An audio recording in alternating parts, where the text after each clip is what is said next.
വിശ്വാസത്താൽ നീതീകരിക്കപ്പെട്ട വ്യക്തികളാണ് നാം. നമ്മുടെ ജീവിതത്തിൽ യേശുക്രിസ്തു മുഖാന്തരം ദൈവിക സമാധാനം നമുക്ക് അനുഭവിപ്പാനായിട്ട് പറ്റും. കർത്താവായ യേശുക്രിസ്തുവിനോട് പറ്റിയിരിക്കുന്ന ഒരു വ്യക്തിയുടെ ജീവിതത്തിൽ ദൈവിക സമാധാനവും വിടുതലും സ്വസ്ഥതയും അനുഭവിപ്പാനായിട്ട് പറ്റും.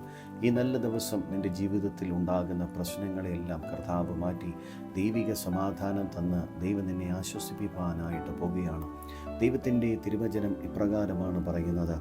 റോമർക്കെഴുതിയ ലേഖനം 5:1. വിശ്വാസത്താൽ നീതീകരിക്കപ്പെട്ടു നമ്മുടെ കർത്താവായ യേശുക്രിസ്തു മൂലം നമുക്ക് ദൈവത്തോട് സമാധാനമുണ്ട്. നമുക്ക് ദൈവത്തോട് സമാധാനമുണ്ട്. ഈ നല്ല ദിവസം നമ്മുടെ സമാധാനത്തെ നഷ്ടപ്പെടുത്തുന്ന അന്ധകാര ശക്തികൾ, കുടുംബ പ്രശ്നങ്ങൾ, ജീവിതത്തിലുള്ള പ്രശ്നങ്ങൾ, വ്യക്തിപരമായ വിഷയങ്ങൾ, സാമ്പത്തികമായ വിഷയങ്ങൾ, പലതിനെ ചൊല്ലിയുള്ള ഭാരങ്ങളെല്ലാം ഇന്ന് പകൽക്കാലം കർത്താവ് നീക്കും. യേശുക്രിസ്തുവിൽ തന്നെ നീ വിശ്വസിക്കുക, അവൻ്റെ വചനത്തിൽ നീ വിശ്വസിക്കുക. ഈ നല്ല ദിവസം കർത്താവ് നിന്നെ വിടുവിക്കുവാനായിട്ട് പോവുകയാണ്.